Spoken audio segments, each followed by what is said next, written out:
El Parque de la Castaña es una escuela en castaña. Así que los que, digamos, no saben nada de castaña, saben un poco de castaña, pues aquí vamos a aprender de castaña, toda la actividad castañera.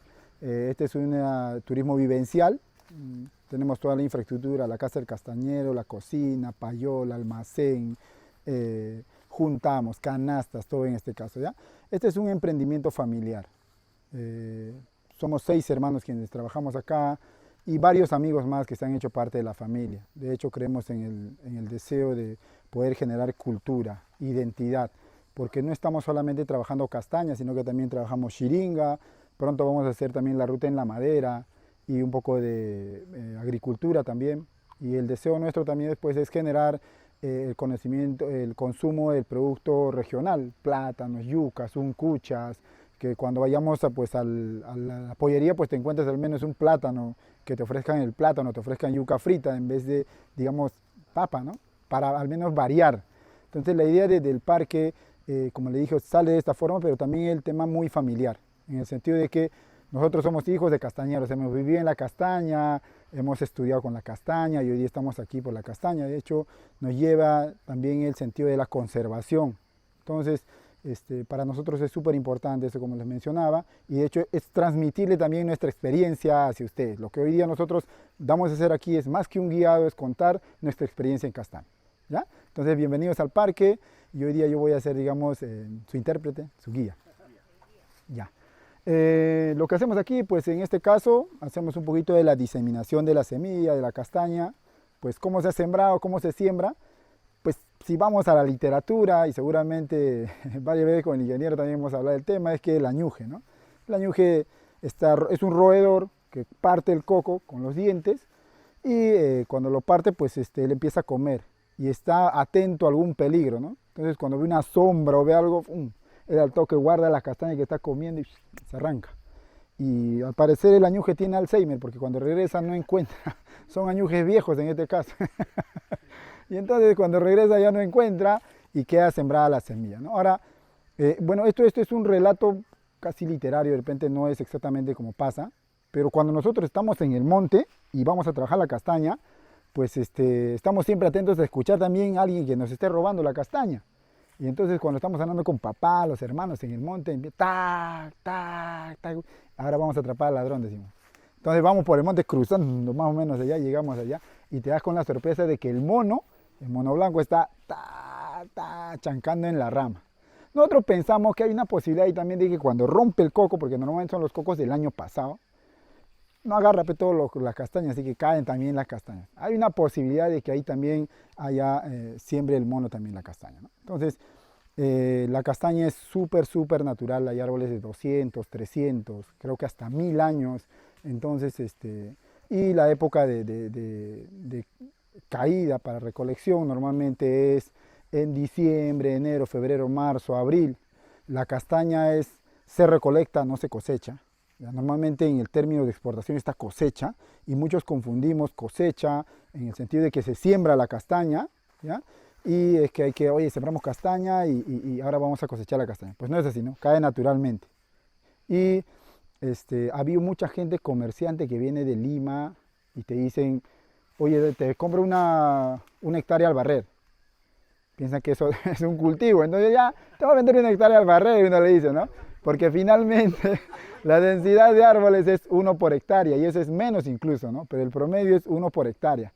Entonces, ¿y cuánto produce un árbol de castaño ahorita promedio? Estará en 3 latas, más o menos media barrica, que significan 10 kilos en pelada, más o menos, un promedio así. Entonces, esta situación del desconocimiento no solamente es aquí en Lima, en Arequipa, en otros departamentos, sino ese mismo, Madre de Dios. Hay mucha gente que está estudiando, está en los colegios y desconocen el tema. Entonces es importante poder difundir y es importante poder venir a estos espacios donde podemos aprender de esto, generamos cultura. Ahora, también hay que ver que la polinización de la misma castaña es súper complicada. Yo me acuerdo que hace años, cuando éramos muy jovencitos, venían y decían, la castaña solamente la poliniza una abeja. Y uno andaba diciendo, sí, ¿cuál será la abeja? Y veías gente que venía y veías que están subiendo al árbol. De verdad que había gente. Y unos chibolos decían, no, que estarán subiendo a agarrar las abejas para llevárselas, ¿no? Porque si vemos en la historia, el caucho se llevaron así las semillas. y se llevaron a Asia, Malasia, y finalmente la fiebre del caucho terminó justamente porque se llevaron a otros lugares las semillas y en otros lugares producía harto caucho, ¿no? Entonces pensamos que la castaña en su momento se la van a llevar así, pero como no podían, habrán venido a llevarse las abejas para hacer polinización. Finalmente hemos leído algunos estudios del IAP que dicen que no solamente es una especie, ¿no? Que especialmente son las abejorros, las abejas grandes, y que porque la flor de la castaña es bien cerrada, necesita una abeja bien fuerte que vaya al gimnasio y que abra esa flor y entre la abeja, ¿no? Entre la abeja a polinizar. Pero ya hablando un poco más allá con el ingeniero, pues veíamos que efectivamente, en principio también creíamos que la castaña tenía que ser polinizada, y creo que también de esa forma se poliniza de un árbol a otro, ¿no? ¿Ya? Pero aún así, viendo más allá, es que la flor es hermafrodita, ¿no? En este caso podría polinizarse en el mismo árbol, pero tendría que entrar de una flor a otra flor la abeja. Entonces, casi es un milagro en realidad la castaña, después de toda esta forma de polinización, después de toda la diseminación y después de tantos años en el bosque, casi es un milagro. Y de hecho la castaña conserva mucho espacio, hay casi 1,5 millones de hectáreas de castaña, y se conserva, digamos, mejor que en otros espacios, ¿no? Porque hay tala selectiva de hecho, pero aún está conservado. Entonces, esta es la parte de aquí cuando explicamos un poco en castaña y diseminación. Muchas gracias. Ahora podemos pasar, por favor, síganos a la casa. Ahora, este es un título agrícola, son 9 hectáreas donde hacemos la actividad de la castaña, pero el bosque es igual que un castañal. Esto es un castañal, o sea, no es que vayan a decir, no, he ido a una concesión. Esto tiene la misma composición de una concesión castañera. ¿El castañal tiene mucha palma? Hay espacios, no en todos. Ajá. En el castañal de mi papá sí hay esto, pero en sectores. ¿No? Aquí llegamos y esto ya estaba chévere, solo falta limpiarlo nomás y se hace más vaca. Sí. En el sentido al costado, se abre un poco más, ¿no? Todo el bosque, perdón. Aquí. ¿Y aquí hay alguna castaña? Vamos a ir a castañas, exactamente. Así, aquí hay castañas, en realidad. Hay como una... distintos árboles, ¿no? Sí, hay unos 10 árboles siquiera. Ajá. Pero ahorita en la ruta nosotros vamos a encontrar unos 4 árboles de castaña, donde hacemos toda la actividad, ¿no? ¿Y se puede dar junto con el resto de vegetación amazónica? Pues sí, normalmente está vinculada a las misas especialmente, pero a todas las especies en realidad. La castaña vive tranquilamente.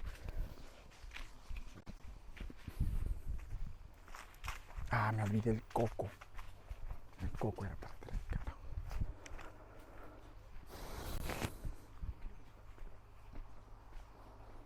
Por favor, tomen asiento en donde puedan. Tenía que traer mi coco, pero no he traído el coco acá.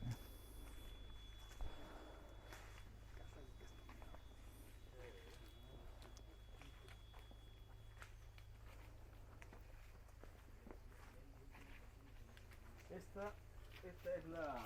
Pona. No, digo, la verdadera forma como se debería celebrar el Día de la Castaña. Mañana estamos celebrando el Día de Castaña aquí con varias actividades en realidad. Vamos a hacer pan de arroz en la cocina, una señora va a estar enseñando. Aquí va a contar intentamos que espero la señora llegue a tiempo para que cuente un poco de la historia de la mujer en la castaña. O alguien va a estar contando eso frente a los que quieran participar de eso y puedan, digamos, asistir, ¿no? Cada uno se puede inscribir en qué espacio quiere ser partícipe, porque va a haber un socio amigo también que va a estar enseñando a hacer la canasta la canasta. Entonces, no, la canasta en sí para la canasta, para recolectar la castaña, ¿no? Desde el 2013, mediante ordenanza regional 005 del 2013, todos los viernes de la segunda semana de agosto es el Día de la Castaña. Así que a todos los servidores públicos, empleados públicos, les dan día libre. Pero no recuerdo, tantos años que han pasado, una celebración oficial y formal por ese día. Simplemente todo el mundo cree que es un feriado y la ciudadanía no sabe por qué es feriado regional. Entonces, en un espacio como sí te invita a la reflexión, ¿no? De por lo menos ese día enterarte de qué es la castaña y qué tan importante es este recurso para la región y qué tan importante es este recurso para la socioeconomía regional, ¿no?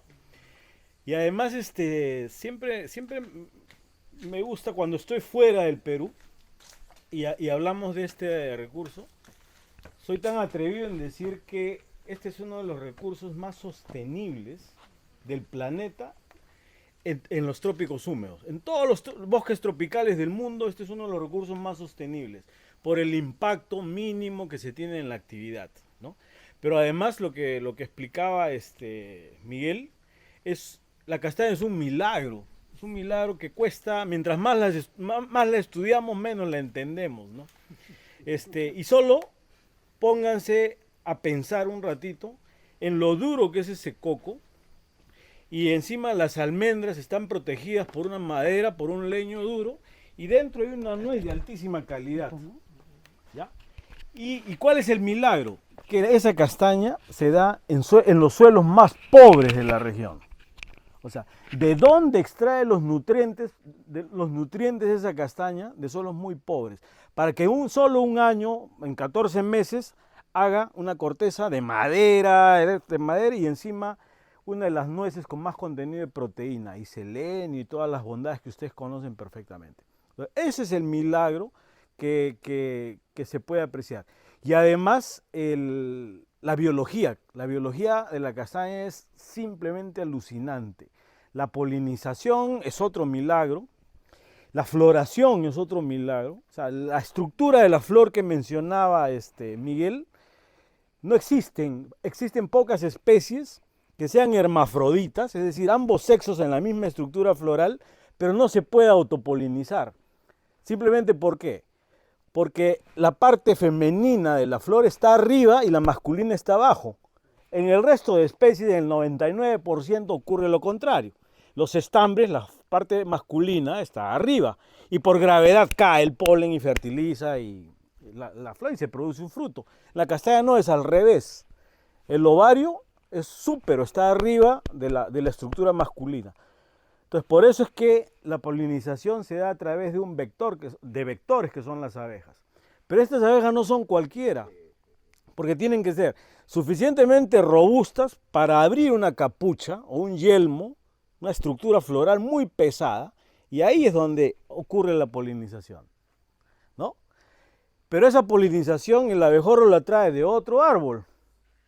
Entonces el ámbito de vuelo de estos abejorros supera los 5 kilómetros, lo que ellos vuelan. Ahora, otro milagro de la castaña, ustedes siempre le van a escuchar que está asociada con la misa. La misa es otra lecitidacia, ¿no? Y su forma es, ¿no? Ya, entonces la misa florea 2 meses antes que la castaña. Entonces, ¿cuál es la estrategia? Que la misa florea, atrae a los polinizadores. Cuando termina la floración de la misa, empalma con la floración de la castaña. Ese es el bosque en equilibrio. Y esos abejorros, como ya están cerca, terminan la floración y empiezan con la floración de la castaña. Y la floración ocurre entre noviembre, diciembre, enero, febrero. Por eso es que los cocos no caen en simultáneo. Van cayendo en 2, 3, 4 meses. Porque el periodo de floración dura hasta 3, 4 meses. Cuando ustedes ven un árbol de castaña que está floreando, eso se conoce como una panícula floral. Primero se abre la flor más lejana, de ahí se van abriendo las otras. Pero en todo este racimo floral dura 3 meses. Las últimas flores ya son las de la base. Todos los días se abre una flor. Y la flor solo está, digamos, el polen solo está activo entre 4 de la mañana a 8 de la mañana. Después puede ver la flor, pero ya no vas a ver a los polinizadores ahí, ¿no? Entonces es todo tan sincronizado que eso es perfecto en un bosque en equilibrio. 2 preguntas. Si bien es cierto, uno de los más destructores es los guacamayos, ¿no? De la flor, ¿no? Sí. De la flor. Segundo, ¿cuán importante es la cantidad de friajes? Porque eso hace abortar la flor. Perfecto.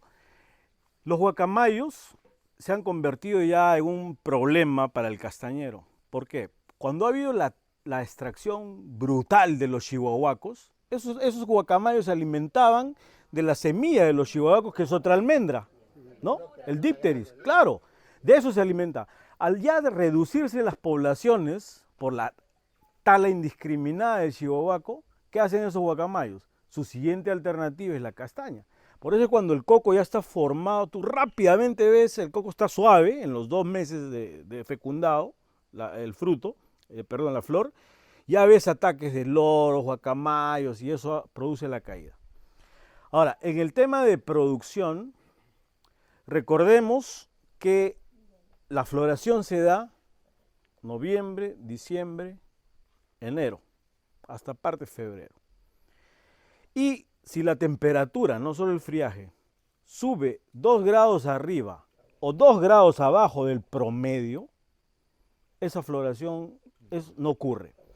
Y van a darse cuenta y revisen los antecedentes. ¿Qué pasa con la producción de castaña después de un fenómeno del Niño? Bolivia, Brasil y Perú, ¡oh! Bajó la producción de castaña, bajó. Entonces, ¿no?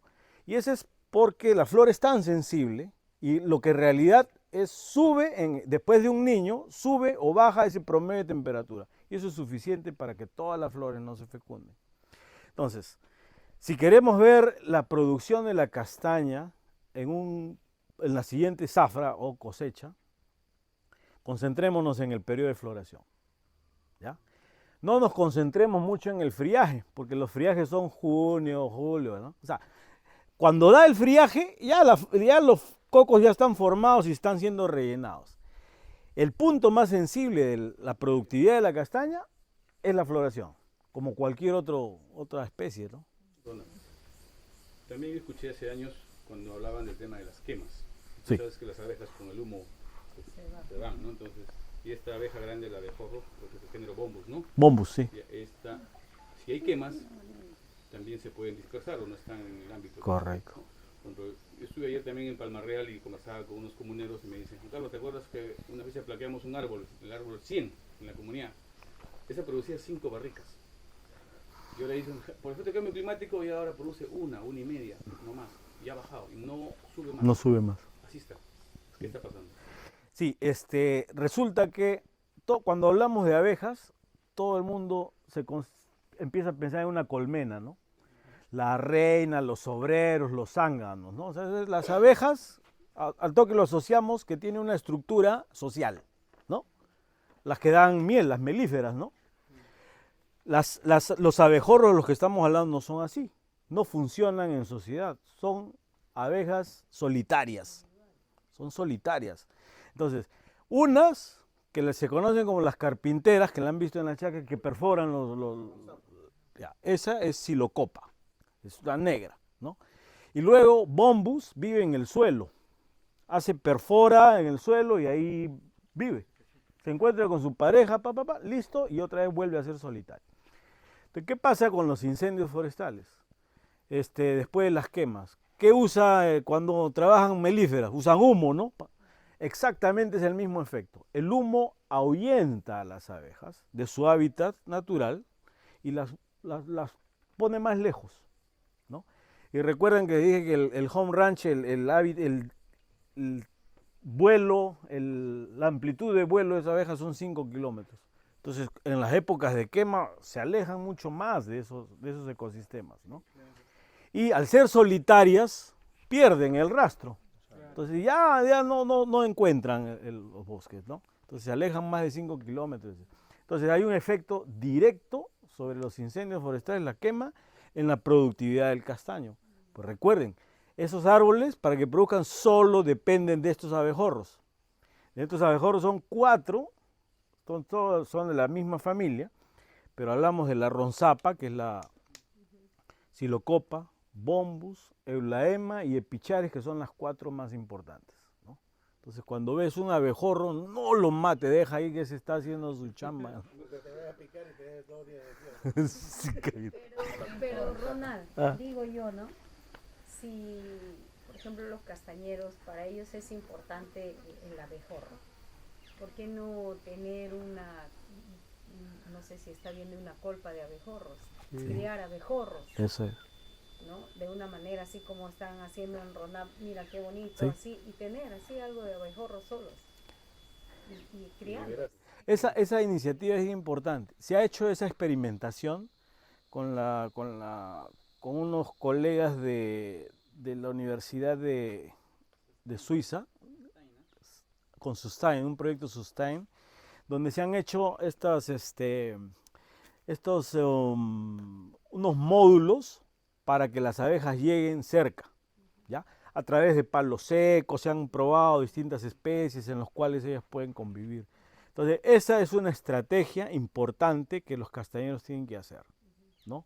Es ver más o menos por dónde están ubicados y disponer en distintas partes del castañal huecos perforados. Se perfora para que ellos puedan... Yo me acuerdo que mi papá, él hablaba de esta forma de mantener a los abejorros en árboles caídos, en Eso, árboles claro. viejos. Exacto. Ajá, él hablaba de árboles viejos. Así es.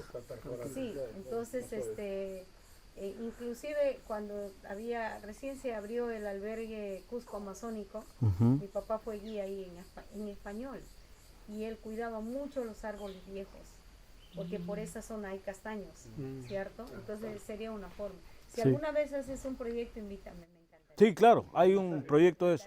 Hay un proyecto de eso. Y por ejemplo, en el caso de frutas, en palmeras básicamente, yo atraigo a los loros, las maracanas sobre todo, ¿no? Los atraigo con otras frutas que no son comerciales para mí, Exacto, para que no me derriben justamente el azaí. Claro. exacto. Yo trabajo con pijuayo, trabajo con carambolas, con Ujú. mamey, ¿no? O sea, cada uno tiene su diferente, y el mamey produce 5 veces al año, igual que la carambola. Eso. Entonces se entretienen ahí y no me tocan. O sea, una Exacto. barrera de Qué estas bueno, frutas inteligente. para que adentro no perjudiquen, ¿no? Inclusive el más predador del este es el tucán, ¿no? Claro. Tucaneta, ¿no? Sí, sí, sí. Que es el que come justo el azaí y el ungurahue, ¿no? Sí, sí. Entonces les ponemos la comida para que no nos fríe la plantación, ¿no? En realidad, como tú ves, es parte de todo un equilibrio, ¿no? O sea, cuando el ser humano impacta sobre un recurso, está alterando todo el equilibrio. ¿Cómo te digo? ¿No? Y así no se podría trabajar el tema de castaña para entretener a los guacamayos y no vayan a una fruta que es más suave, Sí. que no vayan a la flor. Eso es justamente la estrategia que se usa cuando se hace sistemas agroforestales. En los sistemas agroforestales, tú tienes un cultivo principal, otros cultivos y tienes unos cultivos accesorios o secundarios que te dan, o sea, otros beneficios. Puede ser sombra, por ejemplo, en el caso del copozú buscas otros cultivos que den sombra. Luego usas otros cultivos atrayentes para estas otras especies que son un problema. Estos son cultivos atrayentes y las puedes tener como barrera. Luego usas otros cultivos que son atrayentes de polinizadores, caso maracuyá. Y el mismo kutzú, si te das cuenta, el kutzú, que es una leguminosa que te está recuperando el suelo, atrae polinizadores. Con la moringa también. Entonces tienes mucha flor disponible siempre y tienes al polinizador cerca. Esa estrategia es la que usa la castaña con la misa, por ejemplo, de manera natural.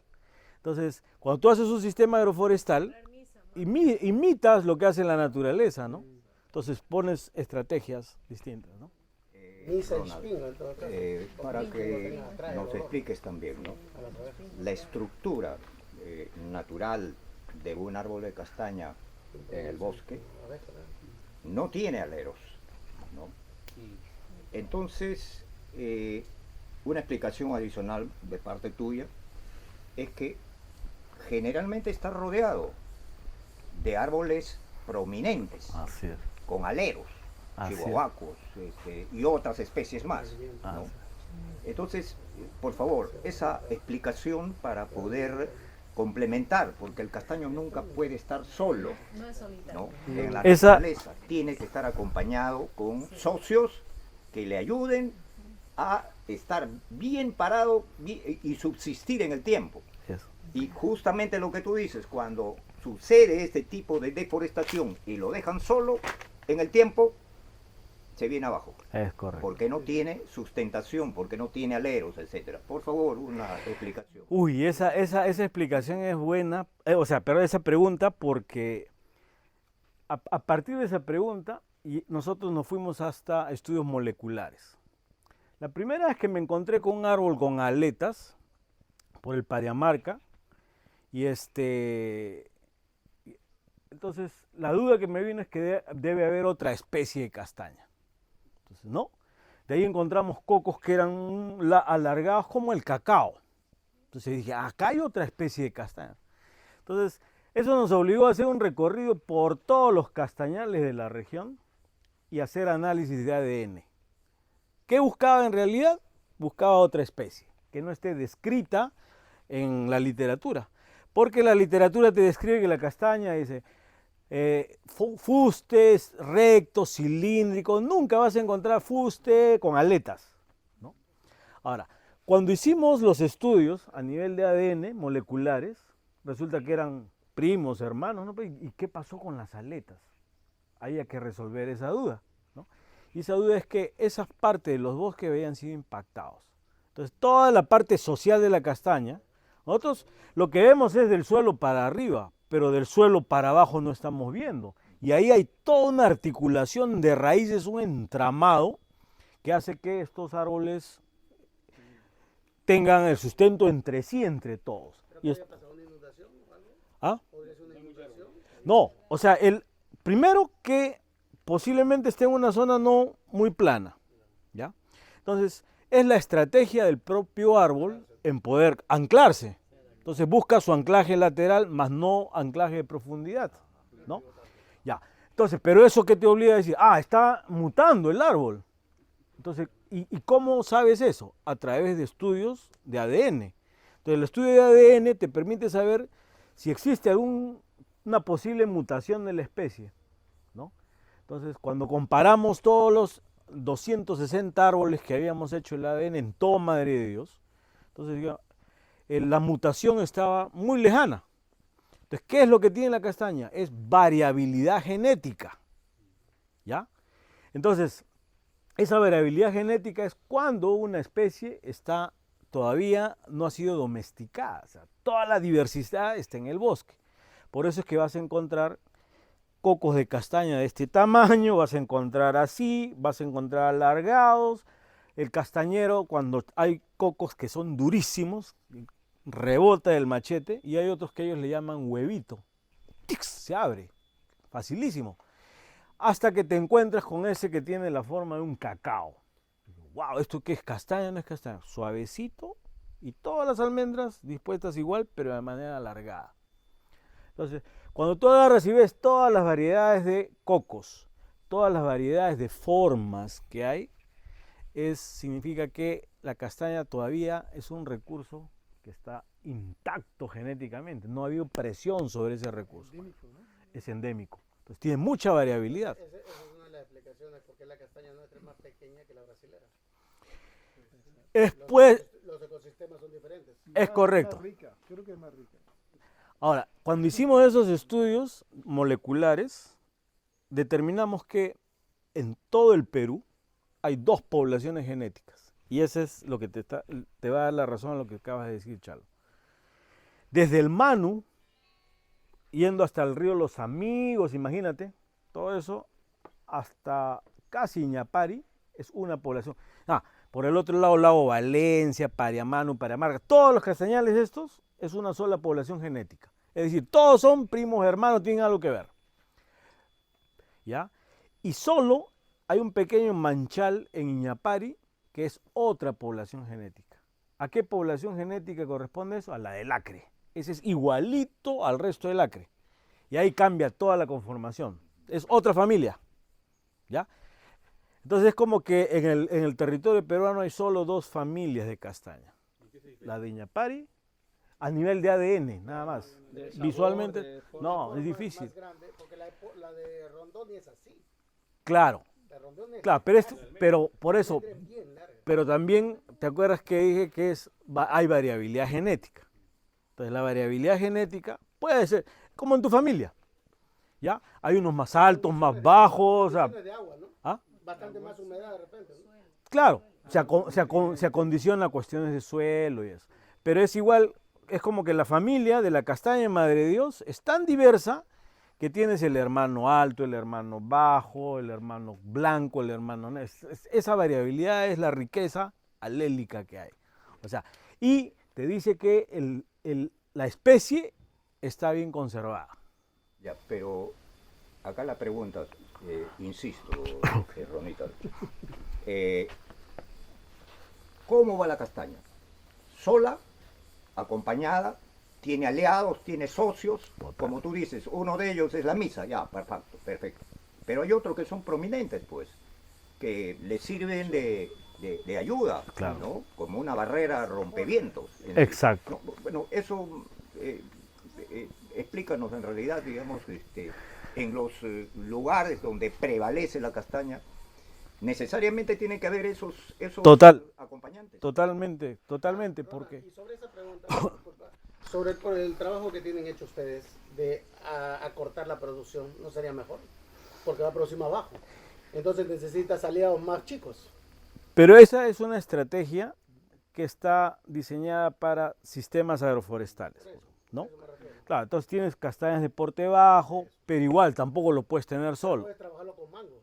Puede estar asociado con otras barreras. Claro. Ahí es lo que haces es imitar a lo que hace la naturaleza. Y la naturaleza, ya.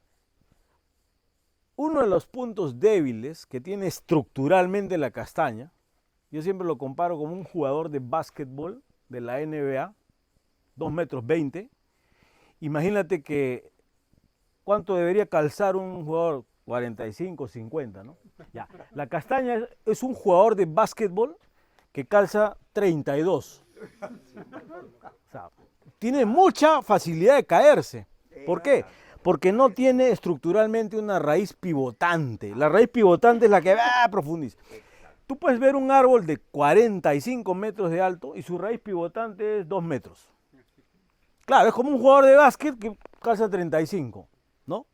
¿Ya? Su raíz pivotante es muy cortita, muy corta. Entonces es muy, si tú le empiezas a hacer tala por aquí y por allá, le empiezas a esa barrera rompeviento. ¿En qué meses cae la castaña? Agosto, junio, julio, en los vientos huracanados, ¿no? Ya. Si le quitaste esa barrera, y además si le tocó un año altamente productivo, recuerda que un coco de castaña pesa 1 kilo más o menos, ¿no? 1,2 kilos, ya. Que tenga 500 cocos. ¿Cuántos cocos tienen para una? 300 cocos, 250, 300 cocos. Ese árbol está manteniendo una estructura de 300 kilos. 300 kilos. Claro, 900, 1 kilo, kilo 20, dependiendo del tamaño que ponle 1 kilo en promedio. ¿Ya? ¿Y cómo es la madera y la castaña, las ramas? Son recontraquebradizas, ¿no? Entonces es muy susceptible a ser quebrada. Ahora, si le quitaste eso al basquetbolista, le quitaste la barrera, entonces viene un viento. ¿De cuántos kilómetros por hora vienen los vientos acá? Superan los 70 kilómetros por hora, llegan hasta 80 kilómetros por hora. Y tú, ese árbol cargado de frutos, en agosto, septiembre, y se quiebra, ¿no? Y se quiebra. Ese es el problema estructural que tiene la castaña. Árbol muy grande, mucho peso en la copa, pero si le haces una radiografía de las raíces, no tiene aletas y su raíz pivotante es chiquitita, para soportar 40 metros de altura. Cuando también eliminan lo maderable, por ejemplo, eliminan nosotros hemos trabajado en la chacra de Machonaste, ¿no? Que es una de las que tiene más arena dentro de la madera. Claro. Cuando eliminas el Machonaste es increíble. Los rayos van al castaño. Sí, por el sílice. Pues.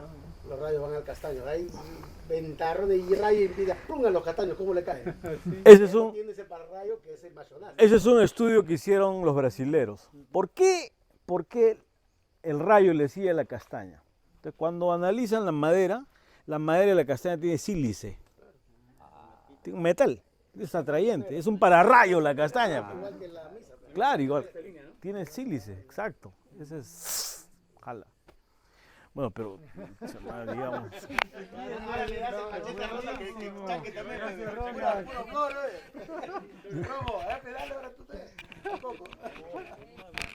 Con la mirada, ¿no? Al láser.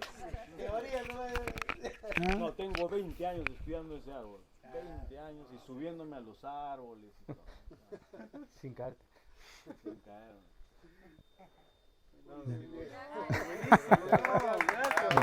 Feliz día de la castaña. Ahora sí estamos celebrando el día de la castaña. Nunca mejor puedes sacar. No sabía que era feriado. Tú eres privado. Pero, o sea, ya ni salgo ya a las instituciones. Voy a ver a las instituciones. Bueno, muchas gracias, ingeniero Ronald. De hecho, es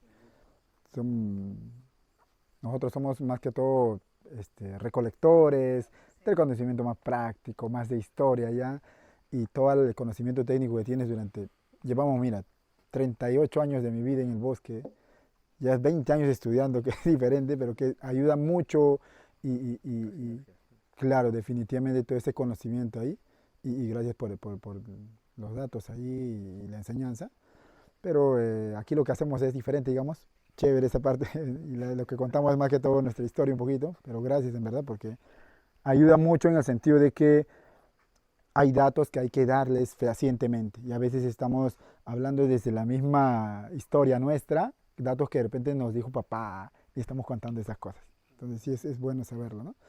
Ahora, no sé, vamos a cortar supongo yo, pero rápido vamos a intentar hacerlo, ¿ya?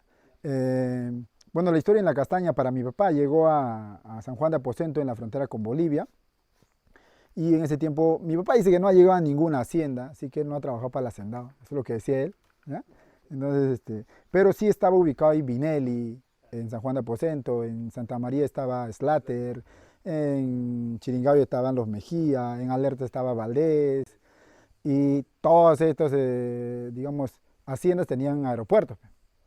Entonces de ahí llegaban los aviones y ahí no había carreteras. Entonces, todo lo que se llevaba, caucho, madera, castaña, lo poquito en castaña se llevaba en todo en aviones. Cuando vino la reforma agraria, pues acabó con toda la... Y de hecho los trabajadores que pasaron a tener tierras, pues no operaban de la misma forma, ni con todo el conocimiento técnico, así se cerraron los aeropuertos, no había comercialización, y ha pasado que han empezado a hacer las trochas, ¿no? Y se caminaba desde Maldonado hasta San Juan de Aposento, 90 kilómetros, y se caminaba hasta Alerta, todo el mundo iba caminando, así que nadie llevaba carros como ahora llevan, nada, todo el mundo tenía que hacer agricultura de subsistencia, ¿ya? Entonces rápidamente les enseño cómo hemos vivido nosotros, y es que lo que hacíamos era sembrar arroz, y usamos de hecho el tacarpo, y esta creo que es una palabra más en quechua, porque mi papá son del Cusco, y entonces como todos hacíamos chacra, he hecho 1 hectárea, 2 hectáreas a lo mucho, porque el arroz produce justo en el tiempo de castaña, pues estamos cosechando arroz y estamos recolectando castaña también, así que 2 hectáreas para vivir todo el año, y ahí la yuca, ahí también la uncucha, así que ¿cómo sembramos arroz? Pues con el tacarpo, ¿no? Hacerle el huequito y echarle el arrocito así. Luego cuando nosotros somos chibolos, entonces papá iba haciendo el hueco así y nosotros por atrás ahí echando el arrocito. Así, y en esa calor también, de hecho, no era tan fuerte como ahora, pero así hacíamos el sembrado de arroz, ¿no? Ahora, ya pasando el tiempo, pues un poquito de tecnología. En los 90 ya llegaron las máquinas de sembrar arroz, ¿no? Entonces ya esta era la tecnología brasilera, así que nosotros metemos el arroz, gradamos cuánto queremos que salga y le empezamos a dar. Lo que antes hacíamos en una semana de sembrar la hectárea, hacíamos esto, lo hacemos en 1 día, 2 días, de acuerdo a cómo ha quemado la chacra, ¿no? Porque si la chacra quema pampa, más rápido, pero en cambio cuando quema ahí palo, tienes que entrar al medio del palo así, ¿no? ¿Ya? Claro, es que a veces pasa que empezaba la lluvia antes y no se quemaba a tiempo y todo se complica ahí, empezaban a crecer ya antes las plantas, ¿no? Entonces ya no quemaba igual. Entonces, y de hecho no teníamos la trilladora, la máquina para cosechar arroz, ¿no? A manito y ahí con el cuchillito o la calamina que le rompes ahí y le afilas ahí y le das ahí toda la hectárea. Yo me acuerdo, mamá era quien cosechaba el arroz. Y mamá era pela que más que papá ya, para resistirle esa calor, 11, 12 del día, pero en ese tiempo no hacía tanta calor como ahora, de hecho, y mamá, oye, vayan ustedes también, y todos ahí, y con el polo así bien cerrado, pero las abejas quieren entrar, a todos lados quieren entrar las abejas, porque el sudor, ¿no? Y así cosechábamos el arroz. Una vez que el arroz se traía a la casa, pues le despicamos, ¿no? Le sacamos de la espiga y a punta de palo le bailamos encima y le sacamos el arroz y a secar y luego al pilón. Entonces, pelar el arroz en pilón, bueno, ya saben, del nacionaste le quemamos y le damos la forma al pilón y normalmente le ponemos normalmente una lata, ¿no? Ahora, ¿cómo lo pelamos? Con el martillo. Ujú, claro, el martillo. Nosotros pelamos el arroz normalmente los fines de semana por la tarde o todos los días en la tarde. Unas 3, 4 pilonadas. Unos 500 martillazos y se pela el arroz. Si quiere salir. Si quería salir. Bueno, lo que pasa es que vivíamos en aposento y salir a la escuela y jugar bulbito en la tarde, lo máximo que se puede hacer. Claro, ¿no? Y entonces, mi hermano y yo, y así en parejas hacíamos, ¿no? Uno le da 50 mazazos. El otro del otro lado. No, hasta que canse los 50 entre el otro. Así. No, claro. El mazo es diferente, ¿no? Y le hemos dado así y y cuando el arroz ya está más o menos pelado, ya no le damos con el martillo porque es muy fuerte y partimos el arroz, ¿no? Entonces le damos con el mazo. Pero si ustedes ven en los videos que se publican en el Facebook, hay dos que le están dando, ¿no? Aquí entra el otro y así hacen coordinadamente, ¿no? Y pelan el arroz. No teníamos ventiladores, así que lo que hacíamos era el pate en realidad. Ese es el tutum. Y el pate es una especie que ya no hay, no sé si es que habrán visto ustedes, ya no hay ya. Este es el pate. Y el pate lo hemos rescatado de un par de semillas que tenía una señora en la carretera y nos los dio y hoy día le vamos a devolver porque ya tenemos ahora pate. ¿Ya? ¿Ya? Y aquí también. Listo. Así de esta forma vamos a juntar castaña. La vestimenta del castañero es botas, porque vamos a andar debajo del árbol todo el día y vamos a andar un montón de bosque. ¿Ya? Luego los cascos. Hoy día usamos cascos. Todos los castañeros tienen que ir con su casco ahora a juntar. Sin casco. Yo nunca en mi vida he usado casco en realidad. En realidad, No, se sabía ya cuáles habían votado. Nunca he usado casco, nunca creo que mi familia ha usado casco, ¿ya? Pero empezamos normalmente la quincena de enero a juntar castaña. Y mi papá iba en noviembre, diciembre, a los que cae primero, por ahí, para recolectar unas cuantas barricas, ¿no? Pero sí, el coco cayó en el canasto, el coco cayó al medio de mi hermano y yo los tres, o sea, es decir, no hay el temor, ¿no? Claro. Definitivamente que te mata, pero hemos tenido todo eso porque nunca hemos usado casco y porque consideramos hasta ahora que es molesto ese casco porque no es de costumbre, pero sí, sí lo promovemos, o sea, es decir, aquí todos usan casco, en la asociación y los socios todos usan casco, les intentamos trabajar el tema de orgánico siempre ahí, ¿no? El casco. Ahora, para la recolección de la castaña usamos la payana, ¿no? La payana normalmente está hecho de palo santo. Y el palo santo más o menos de este grosor y cortamos a la altura más o menos de la cintura. Porque el palo santo, especie que crece, desarrolla rápido en espacios libres y pesa menos y cuando seca pesa mucho menos porque esta es la extensión de tu brazo todo el día en el bosque. Esta es tu arma, ¿no? Entonces lo que hacemos es partir en 4 y desgastar las puntas para que entre el coco fácil, ¿ya? Y le ponemos un aro de tamishi para graduar. Cocos pequeños, cocos más grandes. ¿Ya? Entonces, el motivo para usar esto, aparte de que te facilita el tema. Ya, lo que pasa es que esto, mira, hay costumbres, hasta en la reserva, creo que hasta ahora usan. Tengo una socia que no quiere usar payana, va con su saco y mete al saco y echa así, y tira así, no quiere usar canasto. No vas a obligarle, pero ya ni modo. Pero tiene ciertamente un peligro. Porque cuando tú te agachas puedes agarrar una víbora, puedes picarte una tarántula, no sé, una isula en pleno bosque. Y a diferencia de la payana es que hay un palo ahí normal, desde aquí jalas el coco, ¿no? Pues te decía la extensión del brazo. Claro, puede ser, es posible normalmente, pero sí te digo que es porque con esto vas a buscar así el coco. En cambio con tu mano no vas a estar buscando el coco, ¿no? Entonces es mucho más seguro es esto. Entonces, ¿cómo funciona? De esta forma, te justo un coco para esto. Agarras el coco así. Aunque parece que no va a agarrar porque el coco está... Lo que pasa es que el coco está bien seco y resbala. Claro, está resbala. Entonces, lo que hacemos de esta forma. Los palitos que están ahí tienen una razón. Para agarrar y para golpear ahí. ¿Ya? Ahora, hay gente que no pone el palito, pero lo que pasa es cuando tú golpeas la canasta, malogras la canasta. Entonces, en cambio, tú golpeas al palo y suelta. y tú puedes seguir golpeando. Se rompe el palo, pones otro palo, no hay problema, conserva la canasta, ¿no? Entonces, así de esta forma funciona. Pero cuando vienen los visitantes, ya yo también, y a veces golpean el hombro, no va ahí más o menos. Ya ahí más o menos es, ahí en este ángulo el brazo, ¿ya? Entonces le das así o puedes hacerle más arriba incluso, en la práctica, ¿ya? Cuando tú llenas tu canasto, que debe pesar unos 25, 30 kilos, pues ya es hora de echar, limpias un espacio libre y ahí echaselo. De esta forma hacia el costado, no hacia ahí, porque ahí te puedes golpear.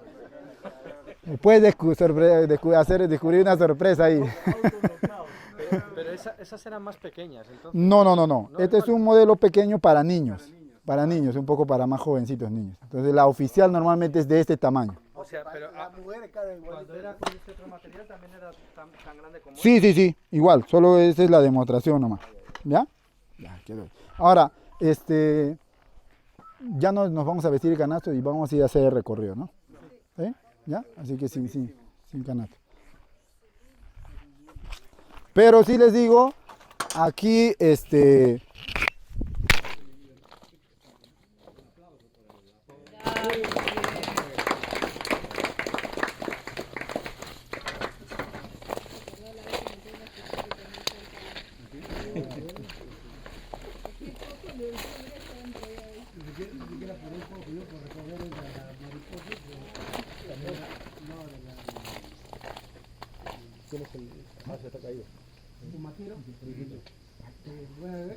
siento así como que el perro está golpeando su cola. Ahí está. ¿Dónde está? ahora. lo que pasa es lo siguiente, aquí en el recorrido todos se visten de castañeros. ¿Ya? Perfecto. Todos vamos de castaño, solo ahora nomás no lo van a hacer, ¿no? ¿Ya? Ya. Pero si no, o si quieren pueden ponerse, pero mañana sí hay, Yo estoy grabando, perdón. en la actividad sí, mañana y sí se ponen todos de castañeros, cascos y todo, vamos a recolectar castaña. Ahora solo vamos a ir a... Si alguien quiere ponerse de ejemplo. Si quieren pueden ponerse, claro, los canastos. ¿Quieres ponerte el canasto? Vale. Va de modelo de la... Va de modelo Greg de la serie televisiva La Castaña. La castaña en Madre de Dios. Madre de Dios. Un castañero en Madre de Dios. Sí, ¿eh? El más madre de Dios de todos los que la estamos aquí. tecnología. Más maternitano de todos. Sí, A ver, creo que tienes que ayudarle. Ya sabe. Vengo, pues. Greg, a ver. Ahora, la espallana y le voy a pasar el casco. Ahí su coco. Pon el coco ahí para que lo recoja. Otra pregunta que me faltó. ¿Dónde es la zona con más presencia de castaña? Bueno, yo sé que hay dos que se han eliminado por la ganadería, pero ¿cuál es la que queda actualmente? Hay concentraciones fuertes en el pie de Espariamano. Ahí se ven hasta 10 árboles por hectárea.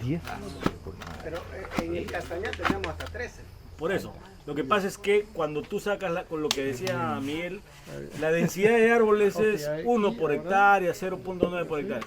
Es porque es toda la concesión dividida entre árboles de castaña. No toda la concesión tiene castaña.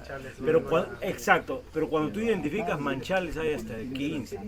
Ahora, en Brasil, en Río Negro, en el estado de Amazonas, hay hasta 40 árboles de castaña por hectárea. Natural, claro. Natural. Ahora, ¿por qué es esa cuestión? Porque se asume que la castaña es una especie que se ha movido con poblaciones indígenas del Pará hacia acá. Antes las poblaciones indígenas eran de 20.000, 30.000 personas y ellos iban talando el bosque para sembrar mandioca y detrás iban sembrando la castaña. Esa es la explicación de las densidades fuertes en un sitio. ¿Y por qué hay la castaña desde Pará hasta Madre de Dios? Porque los mismos grupos étnicos coinciden. Los mismos... Entonces los mojos acá en Riberate por eso. Eco. Porque los mojos, ahí había, vestigios de lagos hechos por el hombre. Exacto. Para que entre el río Madre de Dios, entraba, depositaba el pescado, pero se hablaba de que eran 8.000, 9.000 Sí, personas que vivían ahí. en Pará habían hasta 40.000 se movían los indígenas en grupos grandísimos. Entonces 40.000 se tiraban pues 20.000 hectáreas, se quedaban un tiempo ahí y migraban, y ahí iban migrando hasta esta zona, ¿no? Entonces hay todo un estudio antropológico de eso. Por eso es que la castaña es heliófita, requiere de luz. Entonces la castaña no prospera bajo sombra. Entonces tú dices, si no prospera bajo sombra, ¿por qué hay árboles tan grandes? Porque hubo un impacto muy fuerte sobre la vegetación para que prosperen esos rodales grandes. ¡Oye! Migrante canadiense. ¿No? Así es. Así es. Castañero.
Claro.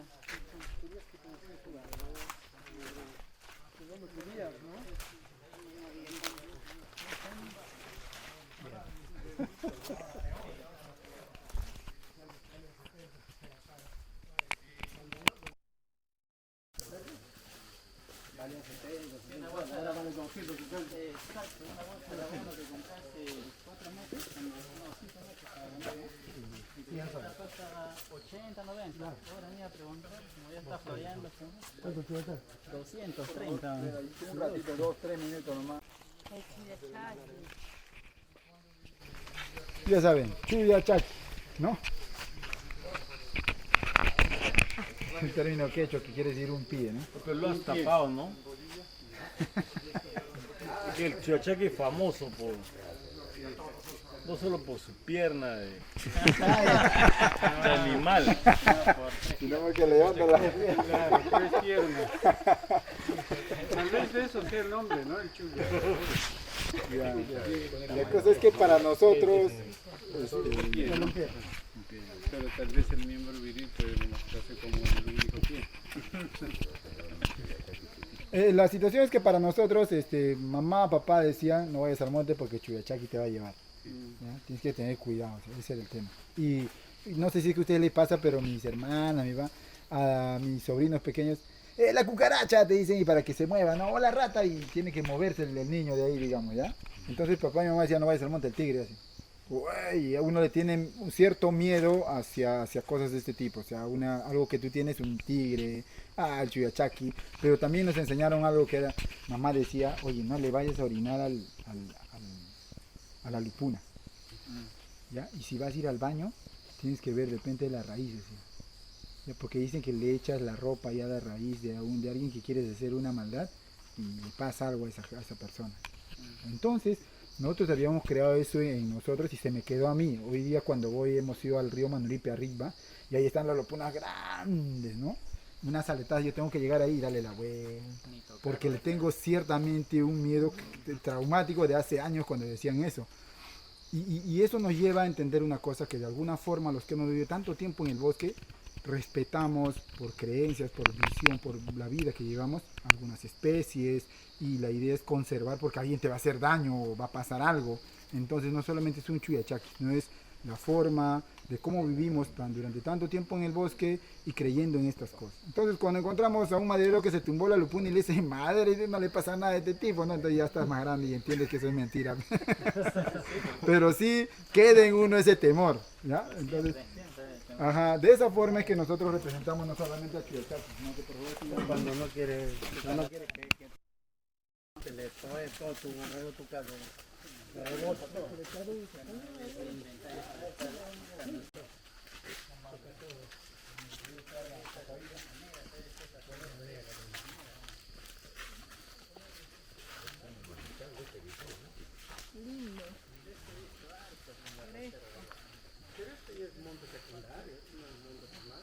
es primario. Esto es chacra, ¿ya? Sí, es chacra. Primarios son libres de monte. Este es secundario.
Esta es la capirona, ¿no? La de atrás. Sí, la de atrás.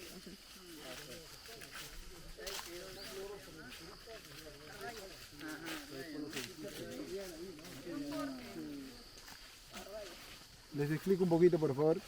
Cuando vienen acá, les presten atención.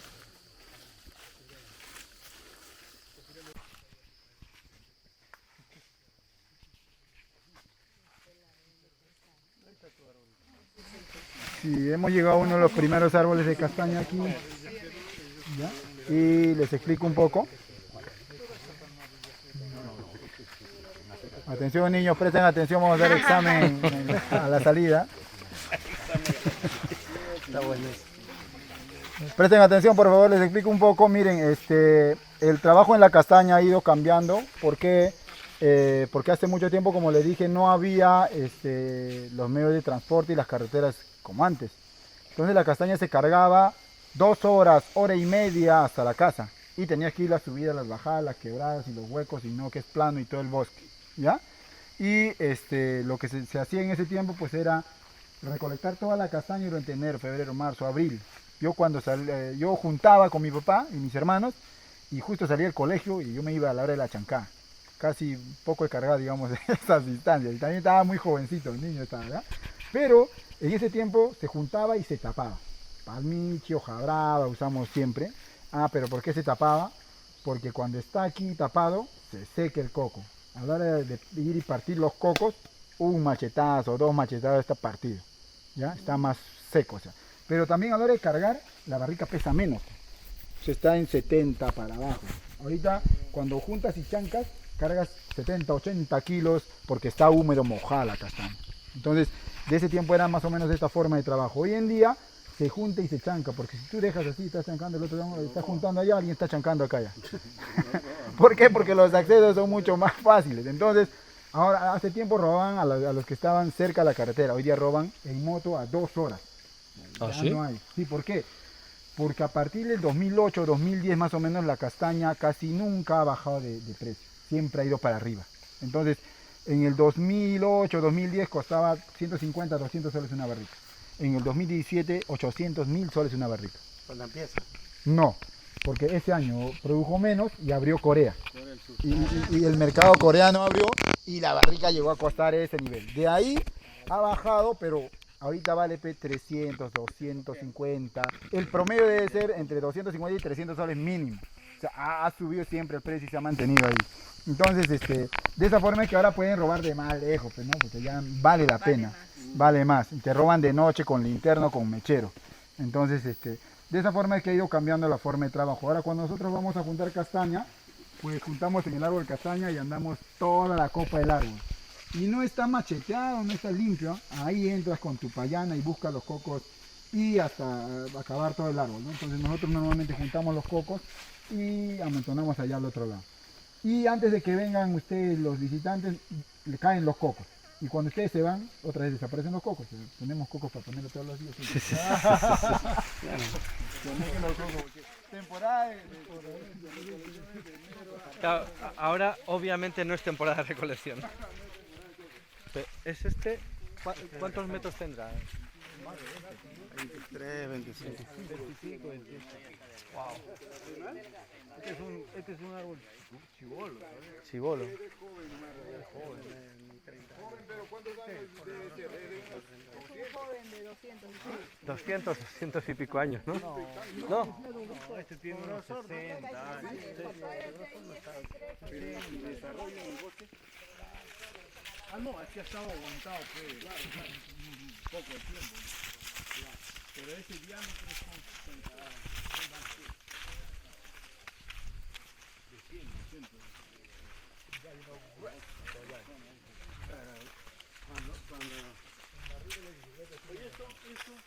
¿Esto para qué lo tienes? Ahí dejamos los canastos porque de aquí van para barriquear. Allá les toca esta vestimenta. El bravo ya, el bravo. Cuando llegamos a este espacio, aquí nosotros chancamos castaña. Entonces aquí está el montón de castaña, ¿ya? Y lo que hacemos es traer un huevo justo para eso, ¿ya? Y lo que hacemos es normalmente con las sogas. Pero lo va a chancar él, ¿no? ¿Ya? Y normalmente vamos de esta forma de decir, ya no vamos con botas a chancar. Hay algunos que van a chancar con botas, pero consideramos que para el caso nuestro, en zapatillas es mucho más fácil de moverse y pesa menos, a diferencia, ¿no? Bueno, esta es una barrica modelo, ¿no? Pero nos decías que lo hacéis de forma simultánea por el tema del robo, entonces una... Juntas y chancas. Pero en distintos grupos o el mismo grupo. No, el mismo grupo. Podemos juntar en ese momento o le dejamos para mañana de repente o la tarde o al mediodía empezamos a chancar, ¿no? ¿Cuánto pesa? Entre 70 y 80 mojados. Eso depende también si es por cosechadores, ¿no? Si es por tarea. No, esto es por barrica. A ti te pagan por ¿La barrica. tarea cuánto? No, nada. Es una barrica. Es una barrica. A mí me Pagan especie, nos pagan por barrica. Juntas, chancas, cuando es la barrica en casa. Entregas en casa la barrica. Va avanzando, no lo acarrea. Les explico, presten atención un ratito. ¿Cuánto pagas por...? Ahorita se está pagando por barrica entre 70 a 100 soles dependiendo el precio de la barrica ahora y también dependiendo de la distancia. Pero a diferencia de antes, cuando yo era barriquero en alerta, me pagaban 25 soles. ¿De qué porcentaje es eso, pues? Del Costo de la barrica debe ser un 25%. Pero eso se mantiene, ¿no? Se mantiene ese siempre, porcentaje. porque si sube el precio, te sube un poco la barrica, ya, siempre así. Sí, ese 25%. Siempre así, así. Pero, ¿cómo se llama? En este caso, digamos, normalmente el trabajo castaña es familiar. Trabaja papá, trabaja hijo y trabaja nieto y siguen viniendo los demás. Entonces, se mantiene ahí. Y trabajamos menores de edad. Nosotros empezamos a los 7, 8, 10 años a ir a juntar castaña. Bueno, de juego en juego, no puede ser mamá te hace la canasta pequeña y ya entras a trabajar castaña. Y cuando nosotros empezamos a chancar, empezamos a esa edad a chancar castaña. ¿Ya? Y cuando empezamos a chancar castaña, nosotros no nos empezamos agarrando el coco, de hecho, ¿ya? Pero normalmente esta es la posición así, ¿ya? Y el montón aquí, el saco barriquero acá, ¿ya? Y papá y mamá es quien parte el coco y te lo entrega. Entonces nosotros de chibolos somos los que destapamos, sacamos el pupo y vaciamos y sacamos los partidos, ¿ya? Así empezamos. Ya cuando nosotros ya empezamos a agarrar confianza a los 10, 12, 15 años menos, ¿ya? Ya nosotros empezamos a chancar castaña. Ahora, ¿cómo se chanca la castaña? Pues por el lado del opérculo, el pupo que le llamamos nosotros, a veces de la mitad hacia el pupo. no para atrás, porque para atrás es más duro. Ajá, ¿ya? Entonces, si eres derecho, le das así. Si eres zurdo, ya al otro lado, ¿no? Normalmente, como le dije, del medio hacia el opérculo, hacia el pupo, ¿ya? En principio, los que empiezan a chancar chibolos no agarramos, pero ya cuando tienes años trabajando ya no hay problema, entonces le agarras al coco y le das, ¿ya? Y Agarrando siempre. siempre agarrando, ya los que somos capos, ¿no? Siempre agarrando.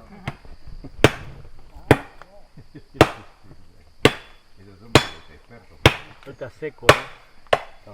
Ya, y cuando se abre un poco ya le haces así de costado para que no partas la castaña, ¿ya? Partimos la castaña, abrimos el coco, exactamente lo que le decía, selección, ya no pupo, porque el pupo va por las puras dentro del saco, y si hemos partido alguna castaña, pues la sacamos, eso va al saco, y si metieras ahí al saco los partidos, se honguean y contagian a los demás, entonces eso es parte del manejo de la castaña, ¿no? Entonces de esta forma es que se chanca. Ahora vamos a probar qué trata esta castaña, ¿eh?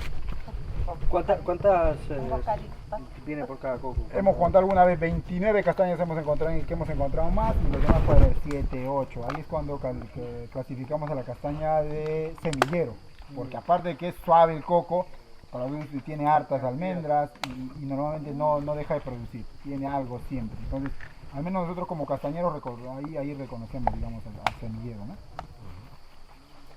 ¿El tamaño de la castaña suele ser parejo en el coco, dentro del coco, no? No, hay pequeños y hay grandes, medianos, de acuerdo al tamaño también del coco, porque hay cocos de este tamaño que son duros, y por ejemplo en el castañal de mi papá solo hay un tronco así, y es duro. Y luego hay, en el mismo castaño, un castaño así, dos castaños que tienen el coco así chiquitito, y la castañita es así, y pesa más. Y en cambio hay otro que es chiquito, pero también es duro este coco. Nadie quiere llegar a ese coco. Es de largo, yo no, otro día a chancar. Yo empiezo por allá, nadie quiere llegar a eso. Y al que no sabe le envías la excusa. Claro, que es Lo que pasa es que estas castañas que estamos partiendo ahorita ya están secas de coco, así que la castaña ya no está leche como está fresco, ¿no? ¿Ya? Y hay que probarla antes porque a veces ya está dando.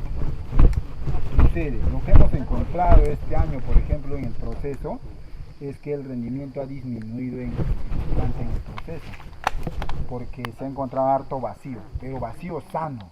O sea, calculamos ahí que no ha logrado desarrollar la castaña dentro del coco y hoy día aparecen más vacíos dentro del coco, las castañas, ¿no?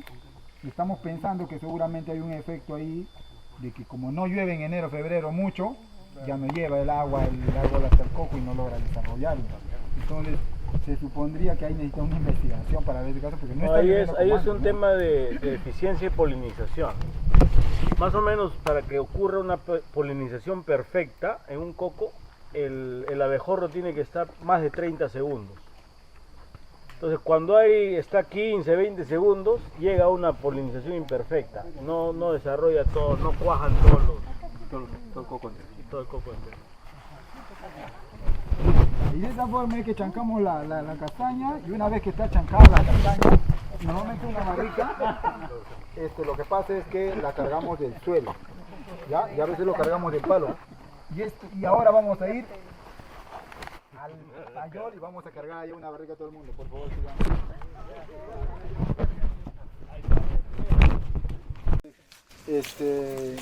Bueno, el payol es un almacén que está en medio de la concesión más o menos para que de todas las estradas que tenemos, pues llegue la castaña acá y se almacene momentáneamente. Entonces cuando vienen las castañas se almacenan acá, viene el tractor por el varadero y se lleva la castaña. En este caso, históricamente lo que hacíamos era almacenar la castaña aquí y en las tardes o los fines de semana churantear o cargar hasta la casa, ¿no? Entonces, la idea de juntar castaña en pleno bosque es que ustedes cuando junten la castaña, pues le quede el rojo de la soga aquí, en el tema vivencial. Y cuando lleguen ustedes aquí, aparte de chancar un coco, ustedes lleven una barrica de castaña hasta el almacén, que son unos 1 kilómetro, ¿verdad? Que son como 200 metros. ¿Ya? Y la idea, ¿por qué? Porque tienen que saber cuánto cuesta trabajar la castaña físicamente. ¿Ya? Entonces, más o menos es el tema vivencial en ese sentido. Pero ya no lo van a hacer, no se preocupen. Pues ya como no han pagado, no hay problema. Tampoco puedo contar tan fácil las cosas. Ya está bromeando.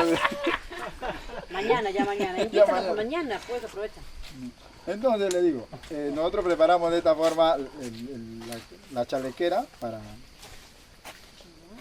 cargar la barrica, a la altura de la frente. Ya, hay formas de cargarla, de amarrar estas sogas, ¿ya? A la altura de la frente. Y ya hacemos el lacito para agarrar justamente.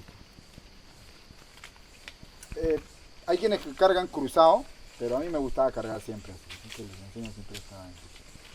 Entonces, esto es como habito las mochilas, el correaje. Así. Aquí ponemos la barrica, las dos esquinas, ¿ya? Y esto jala así.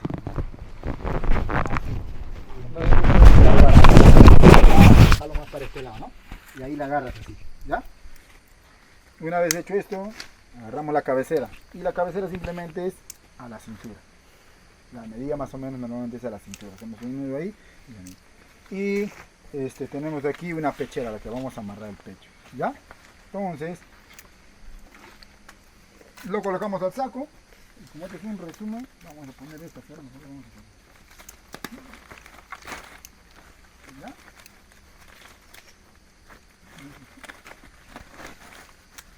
Y esto va así.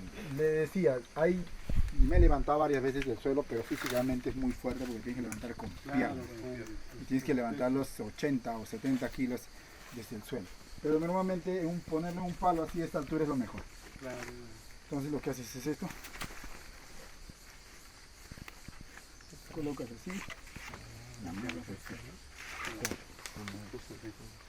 Que no te lastimen.